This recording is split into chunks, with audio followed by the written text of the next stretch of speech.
Блясък от екоматериали. Това представиха дизайнери от Художествената академия на Лъскаво ревю в нощен столичен клуб.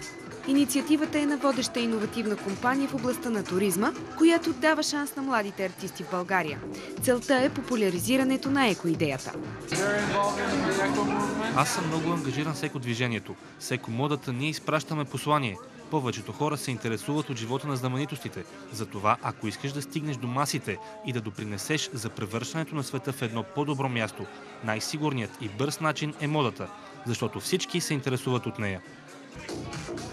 Първи до екстравагантните тоалети се докоснаха едни от най-известните модели в България. Позволихме си да притесним Доротея Толева, Гергана Малкоданска и Виктория Джумпарова по време на приготовленията им преди ревюто, за да разберем как се чувстват в обятията на екоматериали. Много са удобни. Супер са. Смисъл, за ежедневието безкрайно удобни. Как се чувстваш в тях? Ами доста добре. Почти като филмова звезда. Къде би ги носила? Никъде. Защо?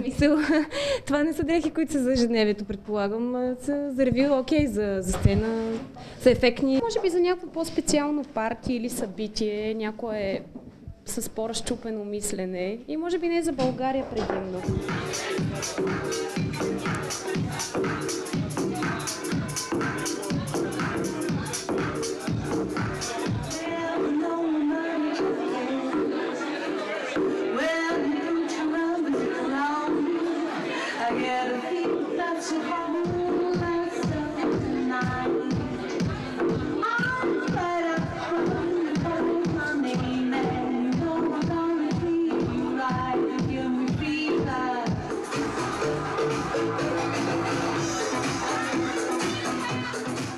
Името на колекцията, това може да си ти, и логото на Че Гевара върху моделите е послание към обикновените хора. Всеки един от нас може да стане част от екореволюцията и да даде своя принос.